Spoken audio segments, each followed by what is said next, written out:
Hello दोस्तों, कैसे हो। भगवान से यही प्रार्थना है सबको खुश रखे और स्वस्थ रखे।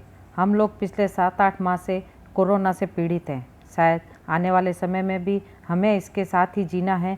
मास्क लगाए रखें और दूरी बनाए रखें। हाँ, इस बात का ध्यान रखना, दूरी शारीरिक रूप से बनाए रखनी है, न कि दिलों से। दिलों को नज़दीक रखिए। खैर, यह सब चलता रहेगा। आज का हमारा टॉपिक है बेटियां और समाज। पिछले दिनों हमने सोशल मीडिया पर बेटी का दिन यानी डॉटर डे मनाना भी चाहिए, परंतु कुछ लोगों ने अपनी बेटियों के साथ फ़ोटो खिंचवाए और सोशल मीडिया पर पोस्ट किए।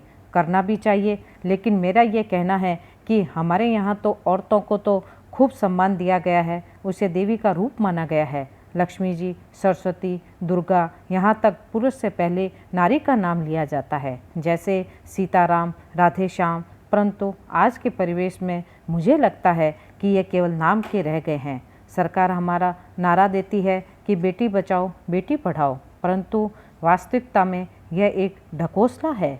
जब तक हम अपनी बेटी की रक्षा नहीं कर सकते, तब तक इसे केवल दिखावा ही कहा जा सकता है।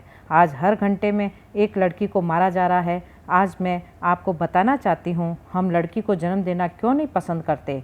उसके पीछे कई कारण हैं। हमारा वंश कौन चलाएगा। दूसरा जो महत्वपूर्ण कारण है कि हम बेटी को जन्म देने से डरते नहीं हैं। उसे भी पाल पोस कर बड़ा कर सकते हैं, उसे अच्छी शिक्षा दे सकते हैं, परंतु समाज में जो ये घटनाएं घट रही है, उसी वजह से हम बेटी को जन्म देने से कतरा रहे हैं। कहने को तो बहुत लोग कह देंगे ऐसा कुछ भी नहीं है, हम अपनी बच्ची को पढ़ा रहे हैं, उसका अनुपात मात्र 5 से 6% ही है। गाँव में अभी भी बेटी को 10 या ज़्यादा से ज़्यादा 12 क्लास तक पढ़ाते हैं, क्योंकि उसे आगे पढ़ाने के लिए शहर भेजना पड़ेगा, और शहरों में आने पर कोई गारंटी नहीं है कि हमारी लड़की सुरक्षित है। यहाँ तक सुरक्षा की गारंटी तो गाँव में भी नहीं है, परंतु शहरों में असुरक्षा का आंकड़ा ज़्यादा है।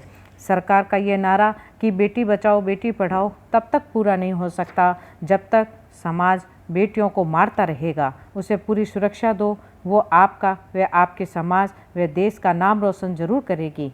जिन माता पिता ने अपनी बेटियों को बाहर पढ़ने या नौकरी करने भेजा है, उनको यदि पूछा जाए कि क्या आप रात को चैन की नींद सो रहे हो, तो जवाब ना में ही मिलेगा।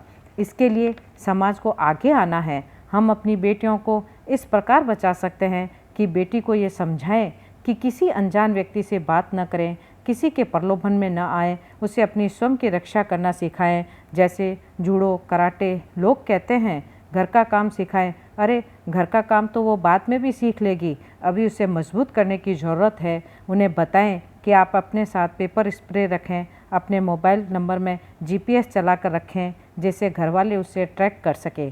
और सबसे महत्वपूर्ण यह है कि अपने बेटों को संस्कार दें कि हर लड़की को सम्मान दे। यदि कोई लड़की मुसीबत में है तो उसे बचाएं। लड़कों में बचपन से यह आदत डालनी पड़ेगी। यदि लड़कों में ये संस्कार आ गए तो ये मेरा दावा है कि कोई भी लड़की असहाय नहीं होगी, परंतु ऐसा हमारे देश में नहीं होता। अगर लड़की रात को घर से बाहर नहीं जा सकती तो लड़के भी क्यों जावे। हम लड़की को अक्सर ऐसी शिक्षा देते हैं, ऐसे बोलो, ऐसे उठो, यहाँ मत जाओ, वहाँ मत जाओ, वो कहाँ गई, वहाँ कौन था, ऐसे हज़ारों सवाल पूछते हैं। परंतु इसके विपरीत हम लड़कों को यदि यह पूछने लग जाएं कि आप रात को कहाँ गए, किसके साथ गए, क्यों गए, जाने की ज़रूरत थी क्या, यदि ऐसा अनुशासन हम लड़कों पर लगाए तो हमारा दावा है कि किसी भी बेटी के साथ कभी कोई अन्याय नहीं होगा। यदि हमें बेटी को बचाना है तो बेटों से ये प्रश्न पूछना शुरू कर दो, रात को घर से बाहर जाने की इजाज़त मत दो। परंतु ऐसा होता नहीं। हम केवल यह कहकर टाल देते हैं यह लड़का है, यह लड़का है। यही सबसे बड़ी समस्या है। जिस दिन हम लड़कों को पूछने लग जाएंगे, उस दिन हमारी बेटी सुरक्षित हो जाएगी।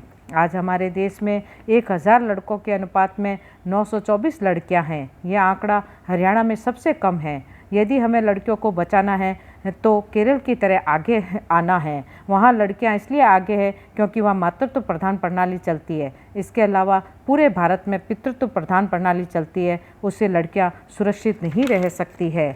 सरकार चाहे कह दे कि हमने ट्रेन बसों में लड़कियों के लिए सीटें रिजर्व रखी है, लड़कियों की सुरक्षा के लिए टिकट खिड़की अलग बना रखी है, हमने कानून बना दिए हैं, इसके लिए विशेष अदालतों का गठन कर दिया, परंतु इन सब से कोई फ़ायदा नहीं है। जब तक हम समाज के दिमाग में भरी वो बुरी नज़र ख़त्म नहीं करेंगे तब तक कुछ नहीं होगा। अगर हमने वास्तव में लड़की को देवी का रूप माना है तो समाज में उसकी कुव्यवस्था को सुधारना होगा। मुख्य रूप से लड़कों को संस्कारी बनाना जरूरी है, तभी बेटी बचाओ बेटी पढ़ाओ का नारा सफल होगा। केवल एक दिन बेटी के साथ घूमने से, फ़ोटो खिंचवाने से कुछ नहीं होगा। अगर आप लोगों को मेरी बातों से सहमत हो तो मेरा चैनल लाइक करें। राम राम।